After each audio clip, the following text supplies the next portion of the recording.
facebook.com/JoyNews on TV, and on Twitter it's at JoyNews on TV. Now, 8 police officers have been injured in a clash between military and police personnel in the northern region capital Tamale. And the question is, considering that the police and the military are to collaborate to provide security for the country, and also looking at the violent nature of the northern region, does this standoff have the tendency of jeopardizing security in that region? These people are the ones to take good care of us. They should give us security. And if they are fighting, who is going to protect us? That's something that we should think about. So I think that the government should find a better way in solving these problems so that there will be peace in the country. I would like to think that the police and the military are going to be professional, and then they are going to put their indifferences aside and work towards the promotion of peace in that region. Because if that happens and then the peace of that region is threatened, then I don't think it's professional enough, and those people should be fired. It's a matter of national concern with regards to, the North has a history of several clashes between the various tribes in the North. So now the people who are being mandated to protect the people are fighting. Who is the savior amongst the North now? So I think they have to reconcile. Such a situation tells me that peace is absolutely not present, because if there is a clash there and they are there to make peace, the army and then the security personnel are there to make peace, and they are fighting too, then it means that there is a bigger threat there.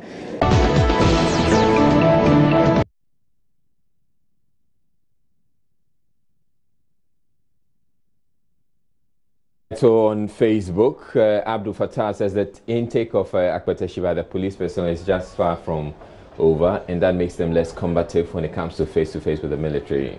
Really? Al-Haji says, street blood, are we safe as a country? This concert must stop, or we organize a friendly match between our Tramadol soldiers and the US soldiers. Courage Livingston says, no, I'm not worried at all. Sometimes we need the military to discipline the police a little. Really? How can a police officer arrest a guy for challenging a commander's wife and went ahead to lock him in a cell? I would want the military to be doing this periodically to some police officers. Oh no, we don't want that. There's 6 replies there. I'd like to find out what the people are saying in there. Okay, so Edem says, is that what you heard happened? Whoever told you that is a lie. The soldier was arrested because he assaulted the taxi driver. He was taken to court and was to be remanded, but he decided to leave the police station. The police followed him and caught up with him. Yes, that's the account we got from the police commander for the region. Kwame Fusu says, I love GH military, no nonsense. And he comes and says, Ghana police, they fool too much, therefore beat them everyday self. No. Conan says, Kwame Fusu, I side with you. Atanyako says, very funny guy. And Jamisi says, they think Ghana belongs to them. All right, moving on. By Jeremiah says, very much worried. It's unfortunate, and an attack on the very systems that put them there with the uniform. If crocodiles eat their own eggs, what will they not do to the eggs of frogs? The personnel involved in this unfortunate incident should be fished out. Sure, that's what you want to say. Well, very interesting. Yosang Fu says, looking at the violent nature of the northern region,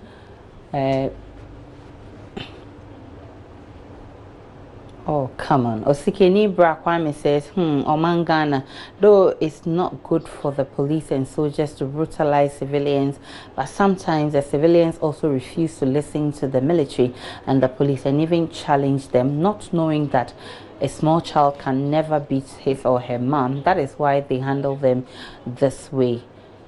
You don't hear any beatings. Like, seriously. And Haruna Weissman says, this negative tagging of northern region must stop. We have had enough. Look at Accra, where there are numerous chieftaincy disputes, armed robbers robbing people in day and night and attacking police stations and killing commanders, and yet you don't describe them as violent. Kwesi Boateng says their behavior today exposes the unprofessional way our security agencies work. The Rambo-style approach has faded out in this 21st century, and we need professionals to protect us. Those are some very interesting comments on Facebook. Also, minority members in Parliament have served notice they will fight back if the Speaker, Professor Michael Quay, attempts to gag them. The tension between the Speaker and the NDC minority seemed to be an extension of what started during the first meeting before the House went on recess. Now, the impasse, if not brought under control, can negatively affect parliamentary proceedings. Are you worried about this development as a Ghanaian? No, I'm not worried about it, because this is the first time it's happening. I remember during Right Honourable Speaker during the host time, the same thing happened in the minority then, now the MPP in government, protested and demanded that the Speaker give them a fair hearing in Parliament. And that's the same thing they are demanding now. I mean, then when they were on the other side, I mean, they were happy about almost everything. So, I mean, it's going to continue. It happens almost everywhere. They always want to score political points. I don't see the sense in it. Because I know how to detect a propaganda from the root through it based on my training here as a journalist. So I don't believe everything that they say as the whole truth unless I have read further. So them fighting back, what are they fighting for? Yes, I'm worried because those in Parliament are supposed to take decisions on our behalf. So if the minority aspect is saying that they are going to fight back, as in fight back the majority and then the Speaker himself, I think it isn't something that should be done. Well, let's check out your comments on Facebook. Sure. Apia Kusi says NDC radicalism started 1979 till today. The failed boss is to be blamed. 19 plus 8 goes to 27 years. Who can stop that June 4 and 31st December coup ceremonies? Kawet Kufu allowed it. Let's move on. Hammer says the Speaker is to blame. Ahmed says the Speaker is simply an autocratic leader.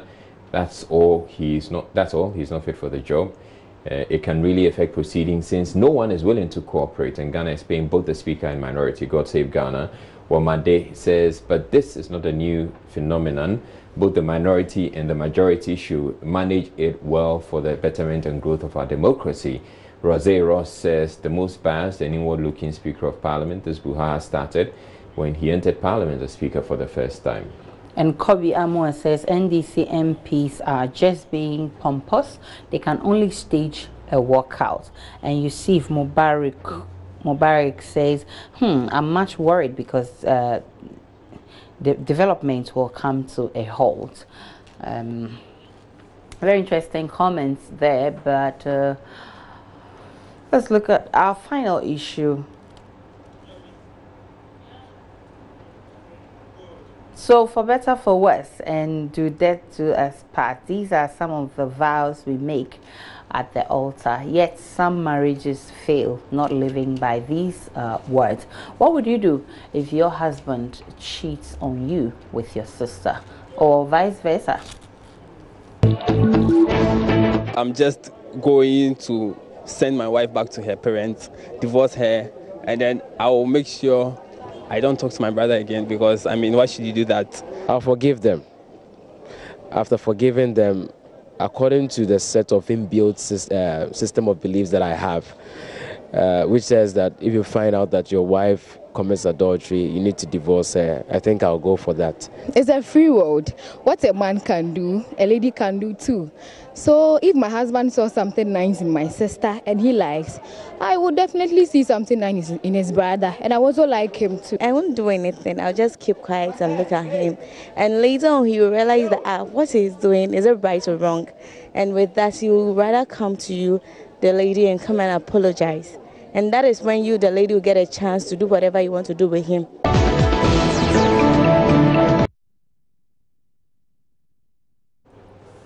All right, very interesting there. But Israel, if you ask me, I think first I'm going to draw that line. I mean, the blood relation between myself and my sister is going to be gone for good. Yeah. And I'm going to walk out of that marriage. There are some tribes, though, that I think they permit that. Well, my tribe doesn't permit that. Abraham Smith says, this one, Diana Wahala, you better divorce for your sister to marry him, because two rams can't drink from the same bucket. Bam. Francis Pius says, I'll call for divorce, and the Bible allows that. I'll also find out why and how it happened. Perhaps I'm not doing something right. Christy White says, I'm the husband, So it would be best if I shut up, since the question is not applicable to me. In fact, it's applicable to both the wives and husbands. Abdul Fattah says, I will urge him to protect himself, since impregnating her could bring shame on us. Are you serious? It's a more moderate approach. All right, Max Ojokutu says, or liberal approach. Max Ojokutu says, I call your parents and tell them my contract with you has ended and you are packing your tools to return to them. Period. And Ape Nyowu says, I will tune to your station to watch news. Olanya Akocha says, hey, this one, I beg to differ. Divorce, straightforward. Or Mark Paradise says, that's the end of the relationship. And Brad Noble comes in to say, I'll simply divorce her. Simo Press says, I will do anything. Anything like what? And Emmanuel Kwekuganza says, I will leave him for her. And James Hogley says, just ask why. Maxwell says, boy, run away. Oh, he says, boy, run away. And Dan Kofi says, let me pass by. Jared says, I'll buy them a monkey. Yes, I'm sure they deserve one. And Ahmed Rufai says, well, let's wait and see. You might not know. She can tell the sister to join her in her marital home. I see. That is interesting. A lot of them are sharing my view. Of course, that's the best thing you can do. And I believe that ends the interactive segment. My name is Aisha Ibrahim.